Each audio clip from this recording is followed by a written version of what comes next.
If you want to know what the last peaceful day of my life looked like, listen closely. And if stories like this matter to you, don't forget to like this video and subscribe, because what you're about to hear is a piece of history soaked in fire. June 21st, 1941. Brest Fortress stood quiet on the banks of the Bug River, its red brick walls glowing warm in the afternoon sun. You wouldn't have thought that by dawn, this place would become a tomb. For us, it was just another day. I was a private in the Red Army, 19 years old, assigned to the 333rd Rifle Regiment. My biggest worry that morning had been whether the bread wagon would actually arrive. The supply lines had been unreliable, and for weeks we'd been eating thin kasha and watery soup. But that day, the cooks handed out thick slices of black bread, steaming hot from the ovens. We tore into it like wolves, laughing as crumbs stuck to our tunics. In the central courtyard, children played between the barracks, the sons and daughters of officers. One boy dragged a wooden toy horse. Another shot pebbles from a slingshot at pigeons nesting on the fortress wall. The women tended laundry on the lines, chattering in Polish, Russian, and Ukrainian. We soldiers leaned on rifles, swapping jokes, trying to impress the nurses as they crossed the yard in their neat white dresses. I remember sitting with my comrade Misha, both of us with our boots off, cooling our feet in a bucket of water.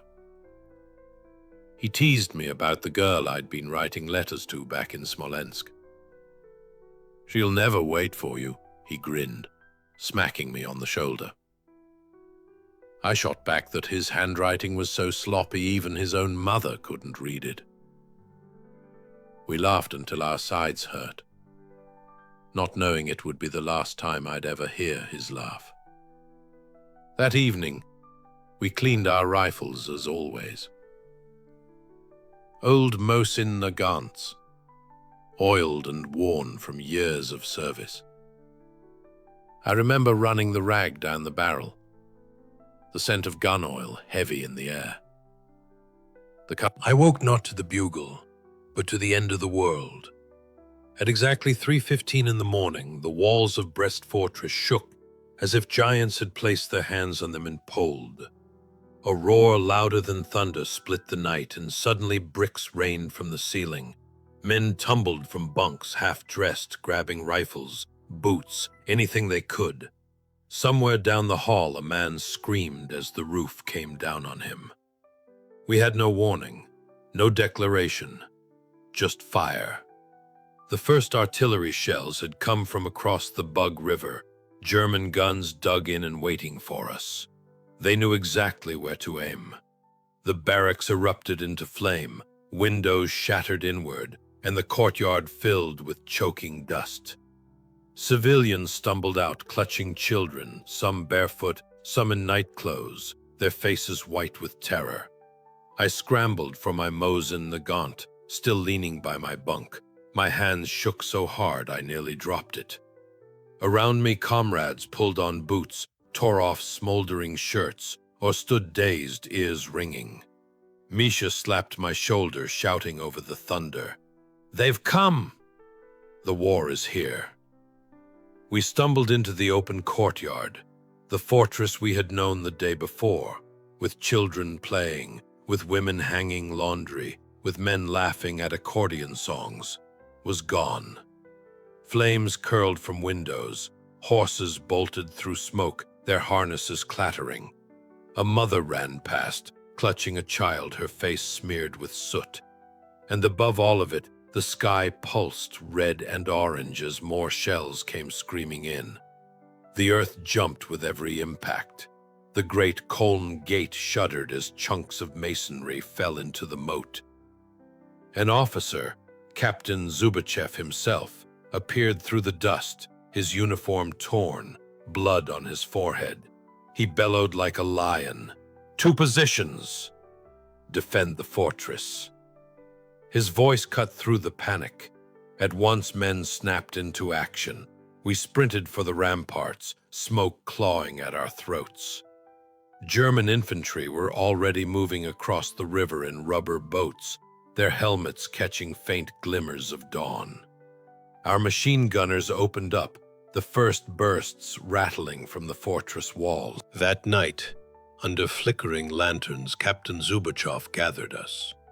His voice was hoarse, but firm. "Comrades, Brest is surrounded. No reinforcements will come. But this is Soviet soil, and we will defend it to the last man." No one argued. We were too tired, too broken, and too proud. As I lay on the stone floor, rifle across my chest, I heard the fortress breathing.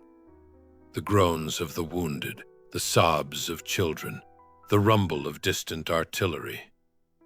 And under it all, my own heart pounding with both terror and defiance. The Germans thought Brest would fall in a day.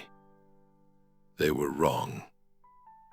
The courtyards belonged to us, and we would fight for every brick. Thirst. That was what broke us more than bullets or bombs. By the third day, the fortress wells were shattered by artillery, the pipes ruptured. Smoke and dust choked every breath, and the summer heat pressed down like a furnace. Our lips cracked, our tongues swelled, and the wounded begged endlessly for water. "Vodi, Vodi." The word echoed through the dark halls like a prayer. Mothers whispered it to their children. Soldiers muttered it as they lay bleeding on the stone floors. At first, we tried rationing what little remained. A few buckets scooped before the bombardment, some barrels hidden in cellars. But it vanished quickly, and then men began to gamble their lives for drops. I remember crawling through a tunnel with Misha and two others, our canteens clinking softly as we crept toward the riverbank. The bug lay just beyond the southern walls, its water so close we could smell it through the smoke. Yet the Germans knew our need. They had set machine guns and snipers on the far shore, waiting for us like hunters. The first man to move was cut down before he reached the water. His body sprawled in the mud, his hand inches from the river. We waited, pressed flat against the earth as tracers cracked above us. My mouth felt like sandpaper, but fear held me in place. Inside the fortress, life became a rhythm of thirst and fire. Men licked condensation from cold stone walls. Others soaked rags in the river and passed them hand to hand, each man sucking the moisture. Once, I saw two soldiers fight like wolves over a puddle in a crater, until an officer pulled them apart, shouting that they must act like men, not animals. Yet, there were moments of strange tenderness too. I saw a young nurse pour the last drops of her canteen into the mouth of a wounded soldier, though her own lips were cracked and white. He whispered her name in thanks, and for a moment it seemed the fortress still had humanity left inside its burning walls. The Germans blasted us with leaflets, promising mercy if we surrendered. They said our officers had fled, that Moscow had abandoned us, that the war was already lost. We read the words by lantern light and laughed, our throats too dry to spit. No one believed them. Or maybe we did, and laughed anyway, because what else was there to do? The river kept flowing. silent and indifferent, while we spilled our blood upon its banks. Every drop of water we brought back carried a price, and with each day the fortress grew weaker, the defenders fewer, but still we clung to life. Still we whispered to each other, "Hold." Just for Brest Fortress was no longer just a place. It was our world, our prison, our grave. And until the last stone fell, it would be our battlefield. In the fortress cellars, we became one people. Soldiers, nurses, wives, children, even the old caretakers, pressed together in the dark, breathing the same smoke, drinking the same muddy water, praying to see another sunrise. The Germans had sealed the outer gates. Ammunition was running low. But inside, our spirits refused to die. I remember one night in particular. The air was heavy with dust, the wounded moaning all around.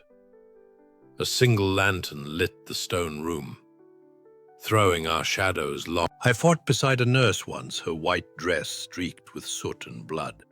She had taken a rifle from a fallen soldier and fired into the smoke with calm precision, then turned immediately to bind a man's wounds. She looked at me and said, "If we stop, they will take everything." I never asked her name, but her words carved themselves into my memory. Children, too, became part of the struggle. They carried water in pots, brought messages between defenders, even gathered spent cartridges for reloading. One boy, no older than 12, darted through gunfire to deliver a satchel of grenades. When he returned, his face beamed with pride. It broke my heart and lifted it at the same time. In the few quiet hours, we told stories. Misha spoke of fishing trips with his father, his eyes soft as if he could see the river again. An old sergeant recited verses of Pushkin from memory, his voice trembling but strong. I told them about my sister in Smolensk and how I promised to bring her a carved toy horse from Brest once the war ended. They laughed, saying I was too old to still think of toys. But in their eyes I saw they wished the same. A simple future, untouched by fire. Yet even as we clung to these moments, the fortress groaned under the strain. Walls were blackened, stairwells collapsed. The smell of death hung heavy in the air. Germans shouted through loudspeakers, offering food and water in exchange for surrender. We answered with silence, or sometimes with gunfire, if we had any left to spare. On the wall of one ruined barrack, someone scrawled in charcoal, "Ya umirayu non ne zdayus." I am dying, but I will not surrender. We passed it every day, and every time I saw those words, it steadied me. The fortress was dying, but it was not broken, and neither were we. By July, Brest Fortress was no longer a fortress, it was a carcass. Its proud red brick walls were split open, its gates blackened, its courtyards choked with rubble. But still men fought inside, clinging to the ruins like embers. Misha squeezed my shoulder. "Better to die running than crawling," he said. His grin was gone now, replaced by something harder, sharper. We crept through a breach in the fortress wall, stepping over rubble and bodies long abandoned. The night air smelled of cordite and rot. Ahead, the Bug River shimmered faintly under the moon, a ribbon of silver between us and freedom. We had barely reached the outer ditch when the first flare went up. White light bathed the ruins, turning night to day. Machine guns opened from the tree line, tracers streaking across the open ground. Men screamed as bullets tore through them. We dropped to the dirt, pressing our faces into the earth. "Forward!" the captain bellowed. "Run!" We surged up, firing blindly as we sprinted. A German MG-34 cut down 2 men at once, their bodies twisting in midair. Grenades burst around us, throwing soil into our eyes. I stumbled, nearly falling, but Misha dragged me on, his grip iron around my arm. At the riverbank, we dove into the reeds.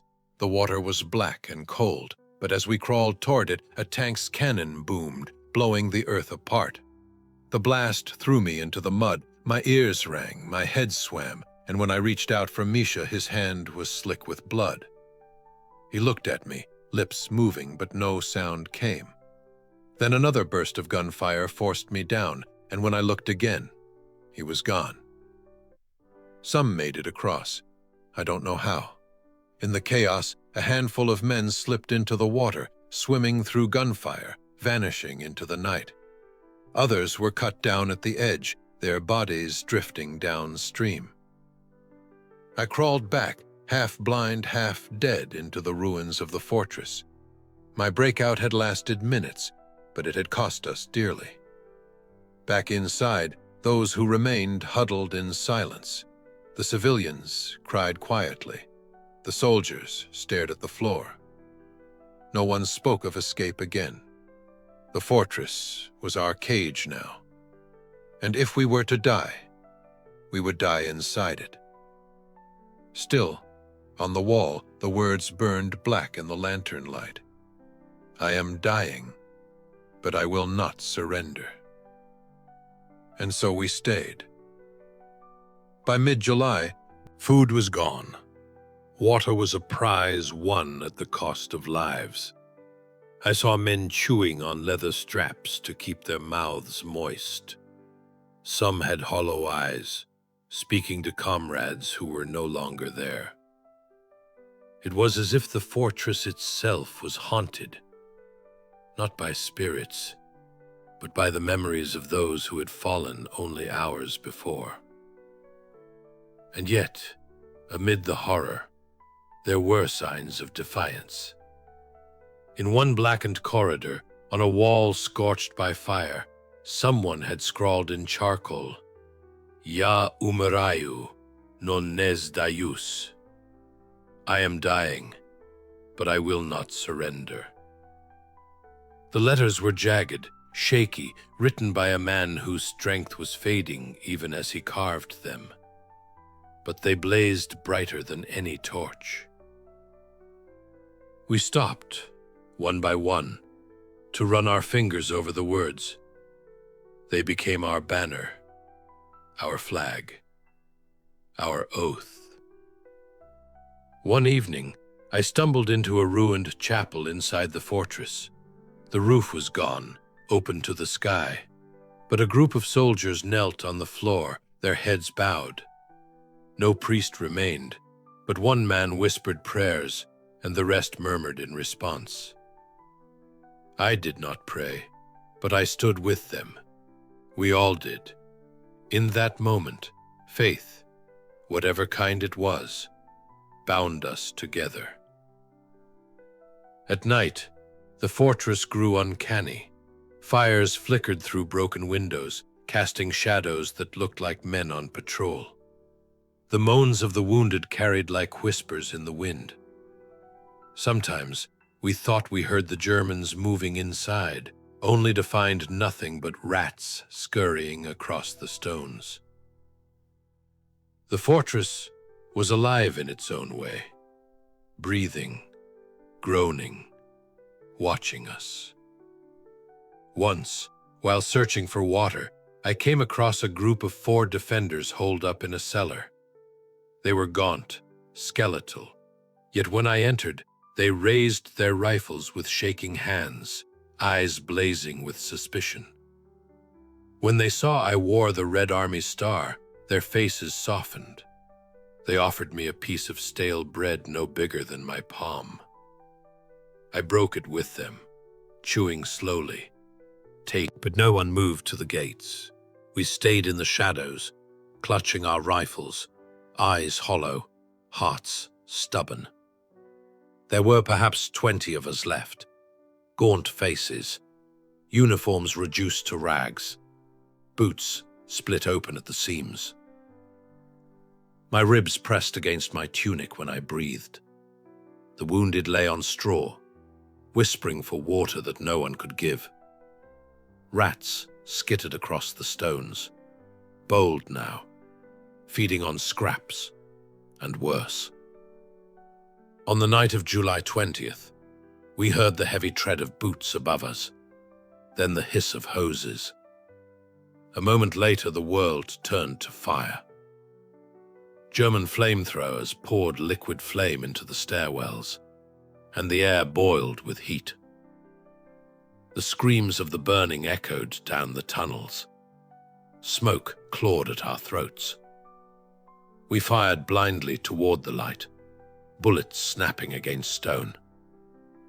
I crouched beside Mikhailov, a veteran sergeant with a beard grown thick and grey from the siege. He pressed his back to the wall, his rifle trembling in his hands. "This is it," he said, voice raw. "This is where they'll bury us." When the flames retreated, grenades came rolling down the stairs. We threw ourselves flat as the explosions tore the air, showering us with stone shards. Dust rained from the ceiling. One man's cry cut short in a wet gurgle. Still, when the smoke cleared, we raised our rifles. Every shot we fired was an act of defiance. Every moment we refused to yield was another wound to the enemy's pride. Between the assaults, the silence was worse. In the dark casemate, I heard the labored breaths of the wounded, the quiet sobs of a woman cradling her child, the soft scrape of a knife against brick as someone carved words into the wall. By lantern light I saw them. "I am dying, but I will not surrender." The same words we had seen before, etched again and again by trembling hands. Some added their names, others a hometown, a prayer. On the night of July 21st, it was hunger, not bullets, that finished us. By July 23rd, our rifles were little more than clubs. Our canteens rattled empty. Our stomachs were hollow drums. Smoke seeped through every crack in the casemates, and the air itself had turned to poison. When the Germans came again, we had nothing left to fight with. They hurled grenades down the stairs, the blasts shaking the very stones. Dust blinded us. The wounded cried out. And still a few of us raised bayonets, charging forward into the smoke with a roar that sounded more like a death rattle. I lunged once, my blade scraping against a helmet, before a rifle butt crashed into my face. The world spun. Blood filled my mouth. I collapsed to the ground, visions swimming in red and black. When I opened my eyes again, I was being dragged up a stairwell by rough hands. The sunlight hit me like fire. I had not seen the open sky in weeks. It seared my eyes until tears streamed down my face. I blinked and blinked, but the world was a blur of brightness and ruin. Around me, the fortress lay in smoking pieces. The proud gates were piles of rubble, the walls scarred with black soot. The courtyards littered with bodies. Civilians stumbled out too. Women with soot-streaked faces, children clutching rags, soldiers half dead from wounds. We were a procession of ghosts, blinking at the daylight that revealed just how broken we had become. The Germans stood in ranks, rifles trained on us. Their faces were pale, wary. They had expected to find corpses, not men who still stood after a month of hell. I saw it in their eyes. Respect, yes, but also fear. As if we were not men, but spirits who refused to die. One of our officers, wounded and barely able to walk, straightened his back as he was hauled out. His voice cracked, but he still shouted, "Long live the Soviet Union!" The Germans. I survived captivity. How, I do not know. Perhaps luck, perhaps stubbornness. Perhaps the fortress itself willed a few of us to live, so that its story would not die. Years later, when the war was finally over, I returned. The world had changed.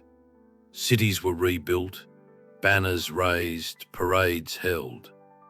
But Brest still stood in ruins. Not repaired, not erased, but preserved, as if to say, here, men and women chose to fight to the very end. I walked once more through the Colm Gate, its arch blackened and broken. Grass grew between the stones now. Birds nested where once we crouched with rifles. The air was quiet, almost gentle. Yet every step I took awakened ghosts. I saw Misha's grin in the courtyard.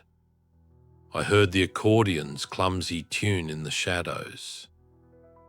I felt the heat of the flamethrowers, the sting of dust in my throat, the gnawing hunger that made us beasts. The walls whispered to me with voices long gone. On one wall the words still remained, preserved by smoke and stone. Я умираю, но не сдаюсь. I am dying, but I will not surrender. I traced them with my fingers, the grooves rough beneath my hand. I remembered the man who carved them, whoever he was, and how his words became the soul of us all. Tourists came and went, their voices hushed as they walked the ruins. Children asked questions their parents could not answer. Soldiers in new uniforms stood silently at attention, their boots polished, their faces solemn. To them it was history. To me it was memory, raw, living, unhealed. Some nights, even now, I wake with the sound of artillery in my ears. I taste smoke and dust. I see the river, shimmering under flares, stained with blood. The fortress never left me. Perhaps it never will, but I am proud. Proud that we held. Proud that against impossible odds we made the Germans bleed for every